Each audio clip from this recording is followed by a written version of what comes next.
Now, a large problem that I see with a lot of martial artists is that they learn how to throw the side kick from here all the time. Whether it's step up side kick as it's called, step up side kick, step behind side kick, slide, whatever the technique is, they stand completely sideways to throw the side kick. If you get used to that, and then you have to be somewhat angled to your opponent or be forward when you throw the punches, how are you going to throw the side kick if the only way neurologically you know how to throw the side kick is from here? Okay, so in your mind, I either come here to throw a powerful side kick, or I come here to throw punches and maybe a front kick or something like that. Okay? So you have to learn to throw a side kick from this stance. Okay, because if you're going to go from this stance, you're going to have to either follow that side kick up with a back fist, or maybe a hammer fist. Okay, the rear leg cannot reach very well from here, from this stance. It really cannot. So the side kick needs to drop here for that rear hand to reach. Okay? However, if you're used to fighting from here, that side kick will come up, you will bring it back down here. Neurologically, it's very difficult to start from here, throw that kick, and then come here. Okay? And then start from here again. So you have to learn how to throw your kicks from the punching position. You have to learn how to throw from punching position. Doesn't matter if it's from a rear hand, doesn't matter if it's from the front hand, but you have to learn how to get back into the hand striking position, and you have to know how to get out of it. Okay? Explode from it and come back to it. Now, to be able to throw your side kick following the hand techniques, not only you have to be able to do it from the hand striking position, okay, not only that, you have to be able to do it from the weight on a front leg position. Okay, there's a difference.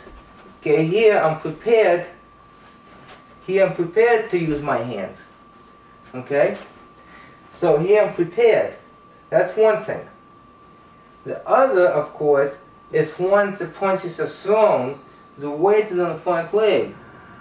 Okay, you have to be able to get that leg under you, bring the weight over it, and quickly go forward with the mass on the kick. Okay? So the basic drills, of course, you're going to fight and stand, shift the weight forward without the punches yet. Rotate, and as you rotate, the weight goes on this leg. It's not 1, 2. It's boom. The second you rotate and bring this leg in, okay, the weight goes right over it, knee comes up and you go into the kick. Okay? So that's something that has to be practiced. You can practice it against the wall, you can practice it in front of a mirror, you can do it against a target. Okay? So, let's say I'm doing it against the wall. I'm here. Okay, I know I can punch from here. Okay? Same thing on that side.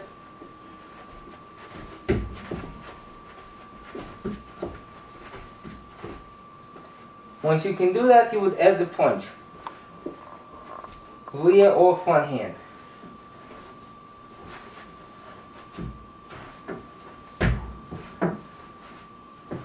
Okay? Well, let's say I'm doing the same thing with the front hand.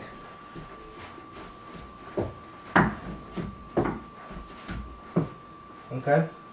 Now we can take that a step further and take a stance that obviously favors the weight on the front leg, the front stance.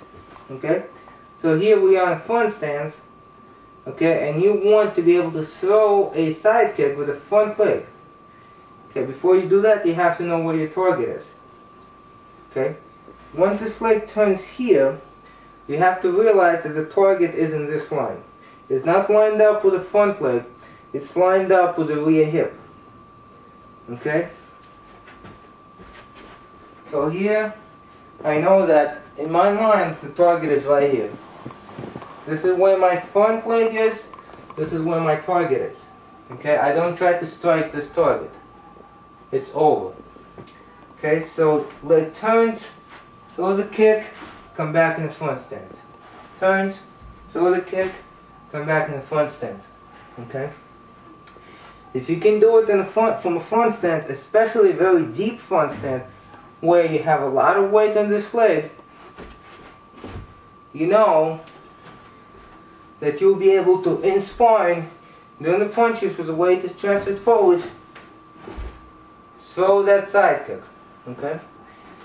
So basically that's how you train for it. You learn to throw the side kick from a punching stance. And for people that are concerned specifically about the street situations or self-defense situations, for instance, you throw a palm strike on the street, you can go to that side kick, to the knee, and then come back. Okay? Or throw maybe multiple side kicks, putting the leg down, not putting the leg down, and then come back. And the last thing is expectations. Whenever you come in with a surprise technique that your opponent does not expect, once again, on the street, in a ring, you never know if someone on the street is trained or not. Most people expect from up close, you're going to punch, you're going to follow up with a roundhouse kick, front leg, straight or shuffle, or you're going to punch and you're going to follow up with a rear leg roundhouse kick. Very often people do not expect that you're going to throw multiple punches and then throw a side kick right from there. Okay, so just that, if it's not in their game plan, let's say you're in the ring, it's not in their game plan, they keep getting hit with that side kick that they don't expect, after a while, throwing a couple of punches, going like this, something's going to happen. They're going to drop their hand, they're going to move back, and that's going to give you an opportunity either to take them down or to throw another strike or to create another opening. Okay? So it's always good to be able to do something that's not usually done. Okay? Thank you for watching.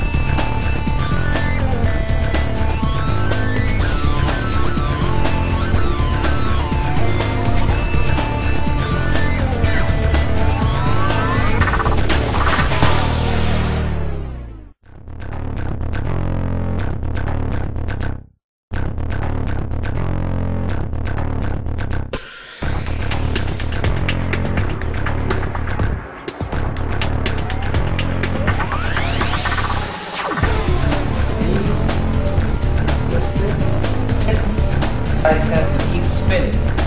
With the leg, outside will go this way.